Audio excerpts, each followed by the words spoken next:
A very involved real estate consumer, let's put it that way. The agent that we've worked with for the last couple transactions on the buy and sell side is a Compass agent. So yeah, real estate has always been something I was personally interested in. You know, your local bookseller and you trusted their recommendations and things, Definitely. but you know, increasingly in today's world, you don't have that. And I think that agents are incredibly good at what they do, about understanding their client, about understanding the local market, and you know what changes are happening, what trends are happening, and about marrying those two, like what the client wants and what the market, what's happened in the market, what is happening in the market, and how to find the right diamond in the haystack for their client. We should be able to both be cognizant of the fact that they've won the listing and the photos are there, and we can auto-generate marketing and present it to the agent.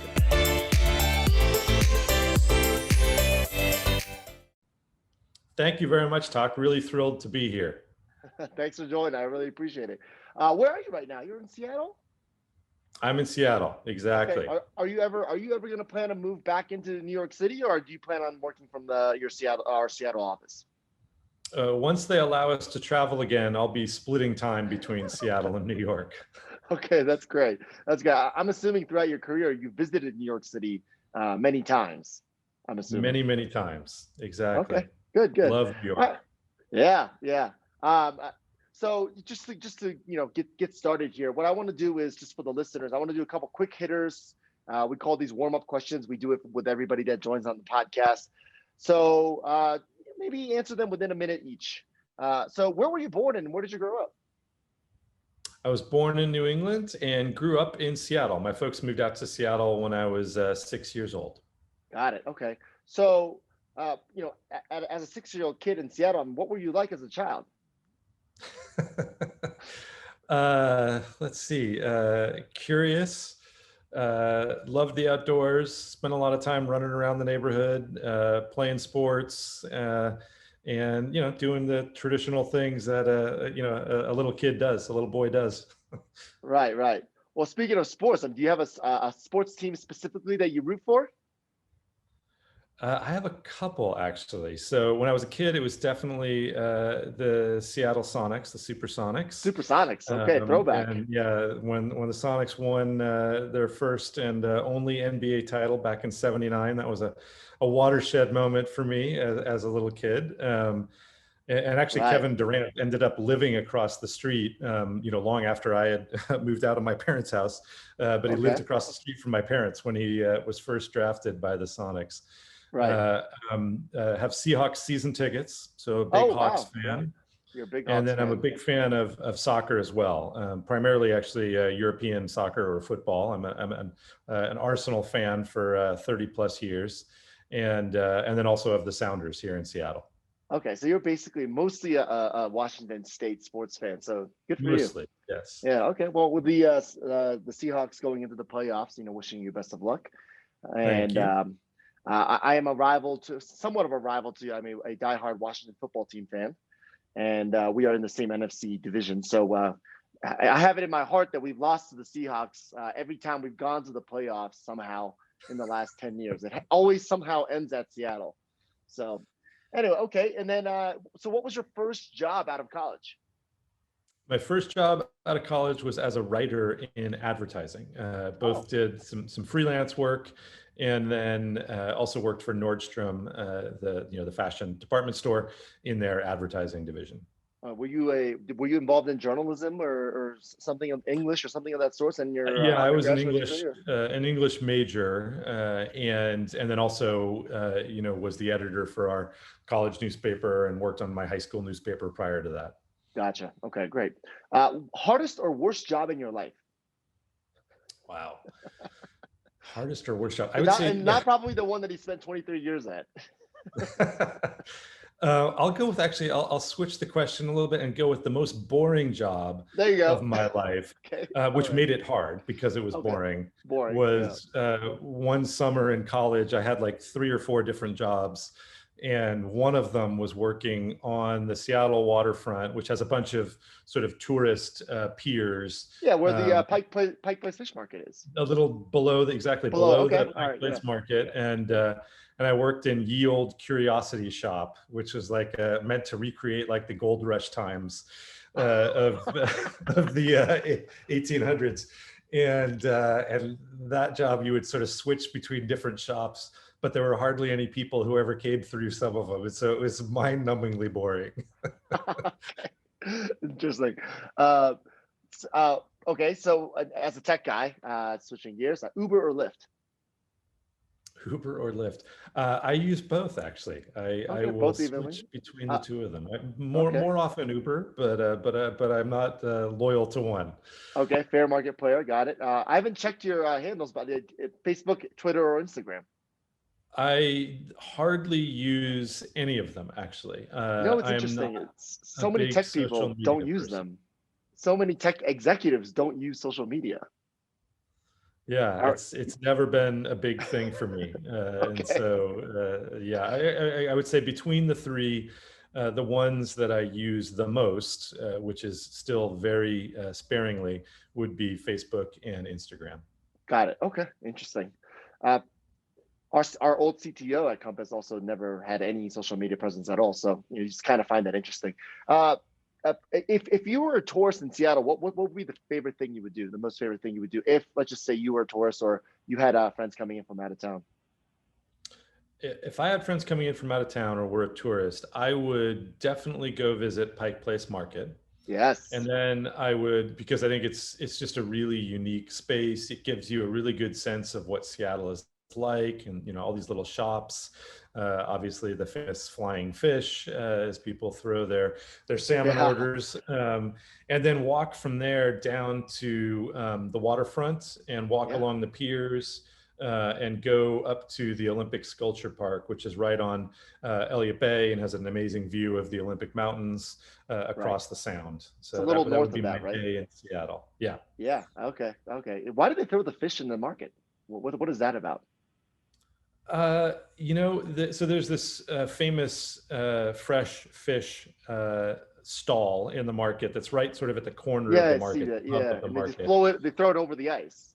And they throw it from one person to the other in the shop, and they'll also throw it to you as a customer on the other side. Oh, okay. And I think it just started because it was something that they would do, and the fish are big, heavy fish, Yeah. and they're slippery, and so they would do it behind the counter to kind of show off a little bit, and Uh-huh. then it just became a thing, and Okay. and so now it's expected. Yeah, people always want to see that fish flying through the air. And Yep. this is not flying fish. This is like big cuts of salmon and tuna and stuff like that, right? Yeah, it's typically like a whole side of a fish, like it's Yeah, it's really unique to Seattle itself. Okay, a little bit about your past work. Is Alexa really listening to us 24/7, or is that an urban myth? Alexa is listening all the time for one thing and one thing only, and that is the wake word. And Okay, then when Alexa hears the wake word, it opens up the pipe to the cloud got it. and starts streaming whatever you're asking Alexa to do, so that the cloud-based service can understand and respond to it. Not spying on you 24 hours a day. Right. uh, and what songs? The final question: what songs or artists were used most when you were testing Alexa?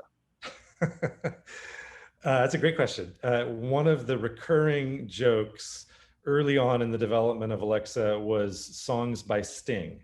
Okay, why is And that? I don't, I think it's just because one of the early engineers working on Alexa happened to be a fan of Sting.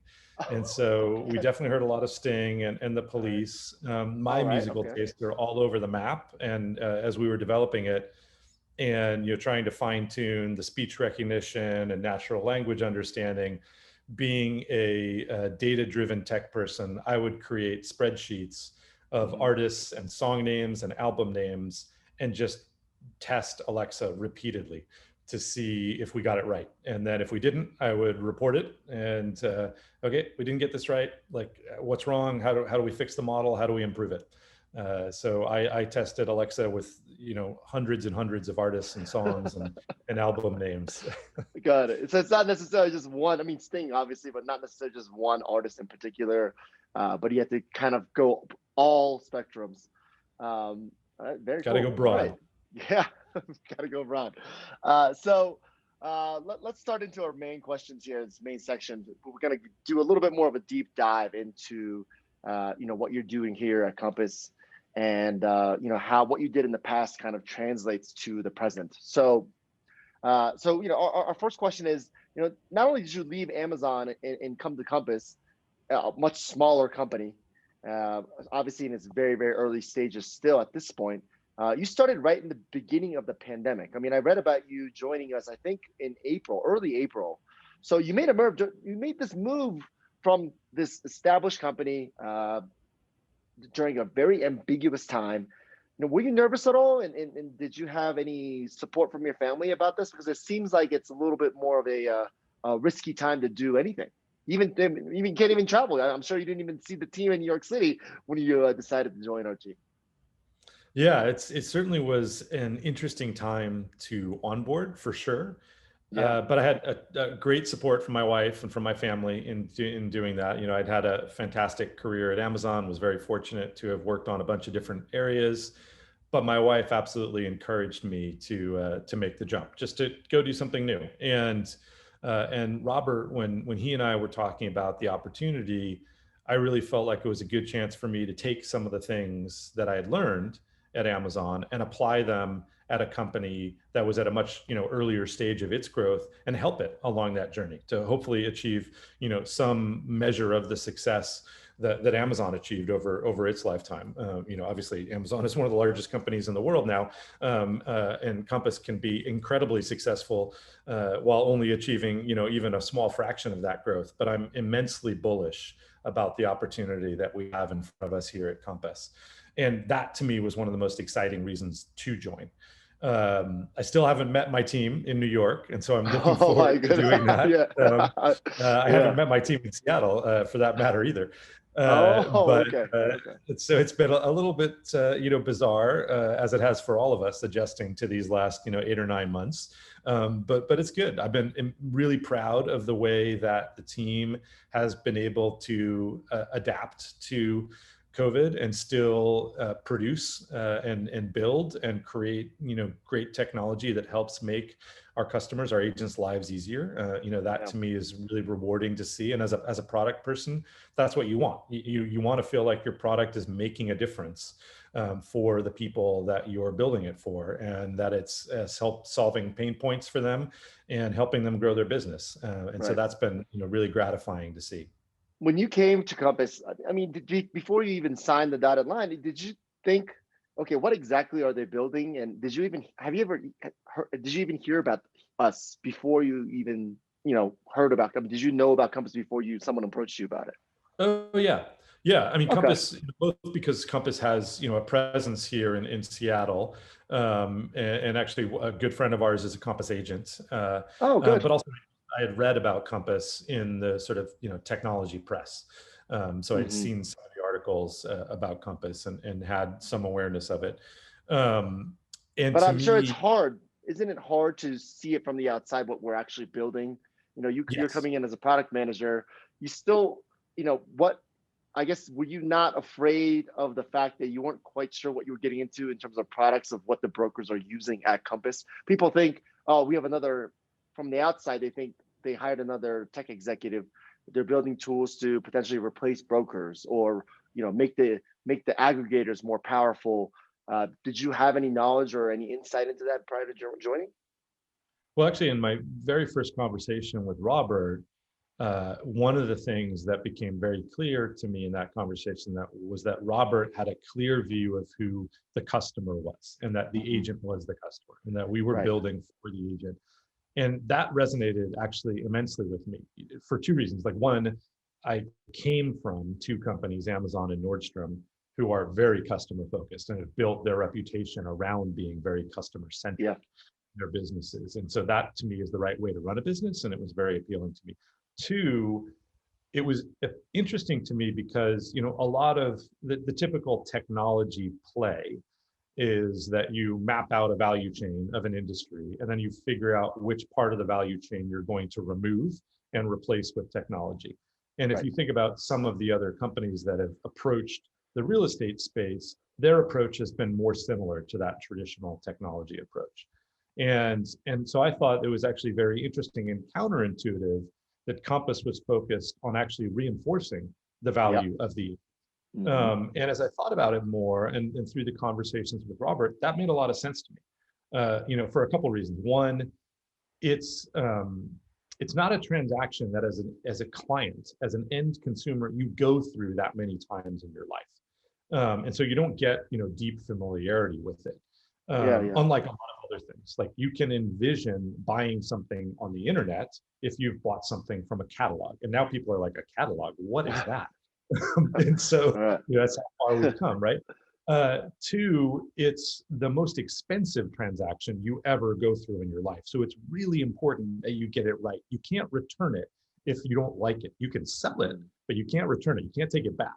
No. Number three, it's a really long, complex process, as a consumer to go through. You don't understand all the steps. You don't know why all the steps exist. And so having an expert to help guide you through that is immensely helpful. And then number four, it's the most important transaction you ever go through, because it's emotional, not just because of the financial component to it, but because it's emotional. There's more emotion wrapped up in your house and where you live than in almost anything else that you acquire. And so for those reasons, to me, they felt like a really good description of how an expert is absolutely necessary. And if you can make agents, these experts, better at what they do, if you can give them more time to spend with their clients on the things that matter, that to me is incredibly powerful and really motivating. And so those were some of the things that came through in the very first conversation that Robert and I had. And they were really appealing to me because I felt like we could come and do that and build that type of platform. Okay. So I guess this kind of ties into my next question is, what has your personal experience been with real estate? I'm sure you've, throughout your time in Washington, you've sold or rented or bought and maybe even built homes yourself.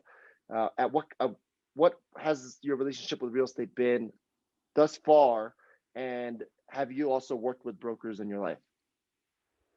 Yes, worked with multiple brokers. So I guess over the course of my adult life, I have bought 5 homes and sold 4, and have built 1 home entirely from the ground up that I'm now living in, and I've also congrats. That's great. Every other home that I've ever owned, and so in some way, shape, or form, including remodels where we moved out like for a year. So have been a very involved real estate consumer. Let's put it that way. Sure. And actually, we appreciate that a lot. Yeah. The agent that we've worked with for the last couple transactions on the buy and sell side is a Compass agent. That's even better. Yeah. Better. So yeah, real estate has always been something I was personally interested in. Not from an investment perspective necessarily, although that obviously has its own interest, particularly in the current market. But just as it's like where people live and architecture and homes have always been something that was important to me and interesting to me. And so it's fun to be able to work in this industry for that reason as well. Is there anything interesting that during those courses of selling, selling and buying 4 or 5 homes, what have you learned from brokers? Is there 1 or 2 things that specifically that you found that was interesting about the brokerage world that you learned yourself personally by working with them? Yeah, a couple things. Like one, as a consumer, there aren't that many in the modern world. There aren't that many types of relationships where you are really deeply relying on the expertise of another person who you need to trust anymore. Like, you think back maybe 50 years, there were probably far more of them.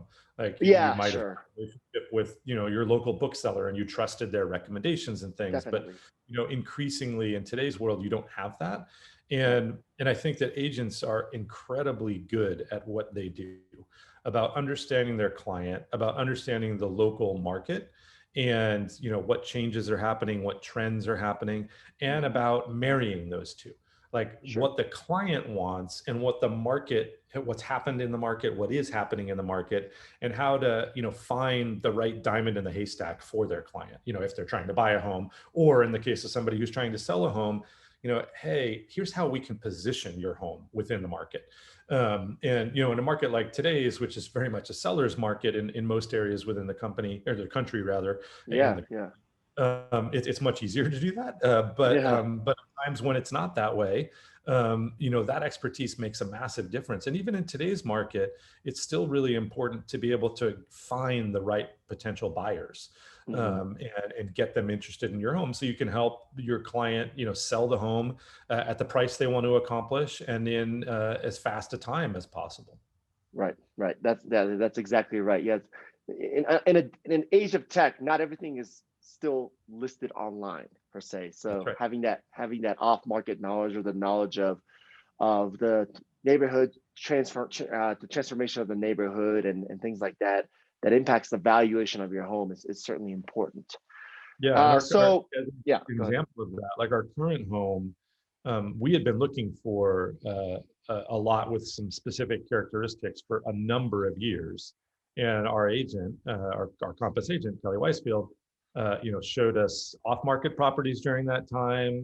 She took us to many, many open houses, and we finally found a property that sort of met our criteria, and she was fantastic, and it was because of her network that we found it, actually, because it was Right. under contract with another buyer, and Oh, she got alerted by the agent who had been helping that buyer that it was going to fall through. yeah, why not? And so, that enabled us to sort of consummate the transaction. So, to What's me, her real name estate. again? Let's give her a shout out again. Kelly Weisfield. Kelly Yeah, Weisfield. Okay. Kelly's fantastic. That's Go great. go Yeah, that's great. compensate. That's amazing. Yeah, yeah. Nothing better than having a well-connected agent that knows everybody, that also is likable and can get the deals through, their buyers, when in doubt, when it Right. comes to when the deal's on the line. So that's great. Just switching gears, and we're going to pivot to more on the tech side here. What tools did you envision building for brokers before you joined, and has that vision changed 6 months into joining Compass? It has. So Oh, good. Okay. before I joined, I had a very rudimentary understanding of what we had built for agents, for a couple of reasons. Like one, as a consumer, you only see the pieces of Compass that are sort of like the iceberg that's above the waterline, right? Hmm. Where most of the platform is Yeah. actually the below the waterline focus on agents, not the end consumer piece. And so, I just had less familiarity with it. And then also I didn't really know what to expect, because I also couldn't compare it to the agent focused capabilities of other brokerages or other tech platforms, since Okay. I wasn't an agent. Yeah. Uh, but I think both Robert and Joseph and others who I spoke with as I went through the interview process, did a good job of being honest about the things that the platform was good at and its Right. Yeah. areas Sure. for improvement.